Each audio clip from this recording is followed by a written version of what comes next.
আজ ছিল জগদ্ধাত্রী পুজোর নবমীর দিন, তাই এখানে আমি রেডি সেডি হয়ে নিয়েছি, কারণ কি এখন আমরা যাবো ঠাকুর দেখতে। আর আজকে ঠাকুর দেখার জন্য মামা মামি আমাদের বাড়িতে এসেছিল। তো যাই হোক, এখানে আমরা বেরিয়ে পড়লাম। তো প্রথমেই আসি এই প্যান্ডেলটাই, যেটা আমরা কালী পুজোর সময় দেখেছিলাম। আর তারপর এই প্যান্ডেলটার চারদিকে দেখে মনে হচ্ছিল।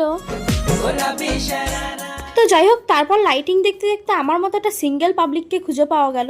এতগুলো লাইটের মধ্যে ওই লাইটটাই একমাত্র ব্যতিক্রম। তো যাই হোক, কালী পুজোয় যেহেতু কারেন্টের নাগরদোলনা চড়তে পারিনি, তাই আমি বাড়ির থেকেই ভেবে এসেছি যে আজকে আমি কারেন্টের নাগরদোলনা উঠেই ছাড়বো। তো তারপর এখান থেকে কারেন্টের নাগরদোলনা চড়ে আমরা চলে আসি ফুচকা খাওয়ার জন্য। আর তারপর খেয়ে নিলাম একটু ফালুদা। আর সবাই প্যান্ডেলের সামনের দিক থেকে ঢোকে, আর আমরা ঢুকি প্যান্ডেলের পেছন দিক থেকে, কারণ কি ওই প্যান্ডেলটাই ছিল মারাত্মক ভিড়। আর তারপর আমরা চলে আসি জগন্নাথ মন্দিরে। আর তারপর এখানে এসে আমি বন্দুক দিয়ে একটু বেলুন ফাটিয়ে নিই। আর এই প্যান্ডেলটা এসে তো আমি আমার কিছু বন্ধুকেই খুঁজে পেয়ে গেলাম। চলো, তারপর আমরা কয়েকটা প্যান্ডেল দেখে বাড়ি চলে আসি। আর লাস্টের দুটোই তো আমি যাইনি, কারণ আমার খুব পায়ে ব্যথা হচ্ছিল। আর বাড়ি এসে তো পেলাম বার্থডের একটা ধামাকাদার সারপ্রাইজ, যেটা আমি তোমাদের সাথে শেয়ার করবো নেক্সট পার্টে। তো চলো, বাই।